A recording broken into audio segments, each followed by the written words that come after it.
Euh, Sur l'axe Kita et Kati, les forces spéciales maliennes viennent d'infliger un coup dur au groupe Tero.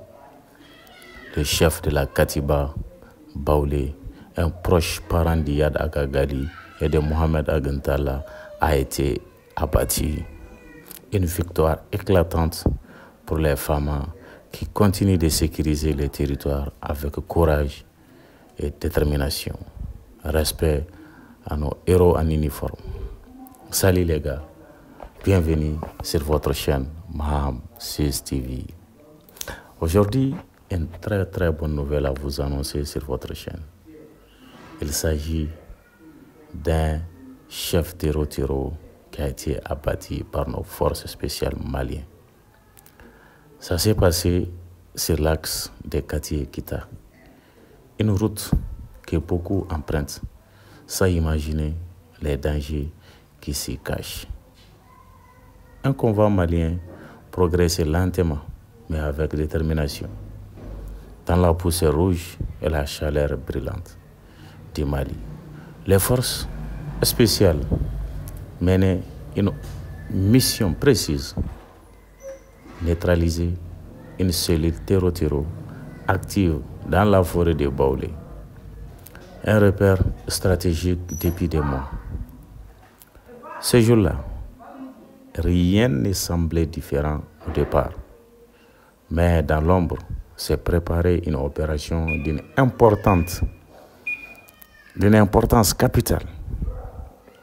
Les renseignements militaires avaient confirmé la présence d'un homme dangereux, le chef terroriste de la zone, identifié comme le cousin de Mohamed Agantala et d'Iyad Agagali, le tristement célèbre chef du Jessim, un nom qui faisait trembler la région depuis des années. Les femmes n'ont pas hésité une seconde. Avec une précision chirurgicale, les forces spéciales maliennes ont lancé l'assaut. Un accrochage violent a éclaté dans la forêt. Les rafles ont ralenti, les éclats du feu ont éliminé les arbres. Mais la stratégie malienne était claire: encercler, isoler et neutraliser. Face à la puissance du dispositif, les Tero ont tenté une percée désespérée. Mais cette fois-ci, le Mali avait pris l'avantage. Les forces spéciales du Mali ont pris l'avantage sur ces Tero. Quelques minutes plus tard, le silence est retombé au sol parmi les armes saisies et les motos carbonisées. Gisait le chef de la cellule Tero, l'un des cerveaux les plus actifs de la Katiba, Baoulé, un proche parent d'Iyad Agagali et de Mohamed Agantala, tombé sous le feu des forces spéciales maliennes. C'est une victoire symbolique et stratégique, car cet homme n'était pas un simple combattant. Il coordonnait les attaques contre les convois, l'embuscade des civils et les trafics d'armes dans toute la région. Sa neutralisation, c'est la fin d'un réseau et le souffle d'un nouveau vent de sécurité dans le sud-est du Mali. Ce succès n'est pas le fruit du hasard. Il est le résultat du professionnalisme, du courage et de la coordination exemplaire de nos forces armées maliennes. Des forces de renseignement ont été précis. L'exécution parfaite et la mission accomplie sans perte du côté des femmes. Le peuple malien peut être fier de notre armée. L'armée progresse, s'adapte et surtout gagne du terrain en efficacité. Dans un contexte où les ennemis du Mali pensaient pouvoir s'aimer les chaos, nos forces armées répondent par la discipline et la bravoure.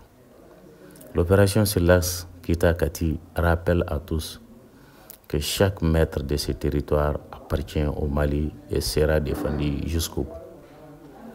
Mais au-delà de cette victoire, cette opération envoie un message clair à ceux qui croient encore pouvoir menacer notre nation.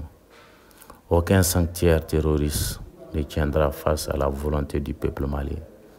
Aucun chef ennemi ne restera impuni. Les forces armées ne se contentent plus de réagir. Elles anticipent, frappent et nettoient. Et c'est cette nouvelle dynamique qui redonne confiance aux populations locales. Longtemps terrorisés, les habitants de la région de Katiba témoignent aujourd'hui. On dort mieux, on circule mieux, on sent que l'armée veille sur nous. Ces mots simples valent toutes les décorations du monde.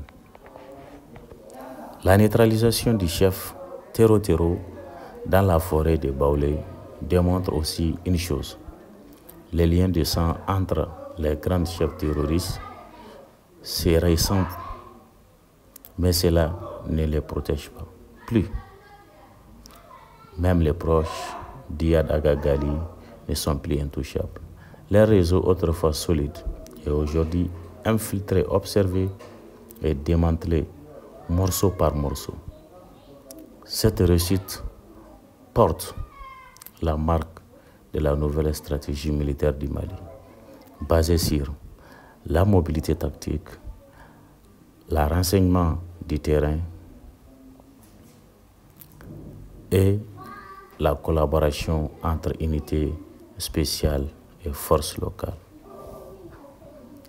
Et sans vouloir changer le contexte de mes analyses, c'est-à-dire à chaque fois, à chaque victoire de nos femmes, c'est tout le Mali qui se redresse. Ce pays debout, malgré les blessures, continue de tracer sa route vers la paix et la souveraineté. Nos soldats avancent dans la poussière, sous le soleil brillant, pour défendre un drapeau qu'ils ne laisseront jamais tomber. Aujourd'hui, le Mali leur dit merci. Merci pour le courage. Merci pour le sacrifice. Merci pour la foi en cette nation unie. Et à ceux qui doutent encore, regardez bien cette opération sur l'axe Kita et Kati. Le Mali ne recule plus. Le Mali avance. Le Mali gagne. Vive le Mali. Vive nos femmes. Et vive l'AES. Merci à toutes et à toutes de regarder cette vidéo jusqu'à la fin. Je vous salue.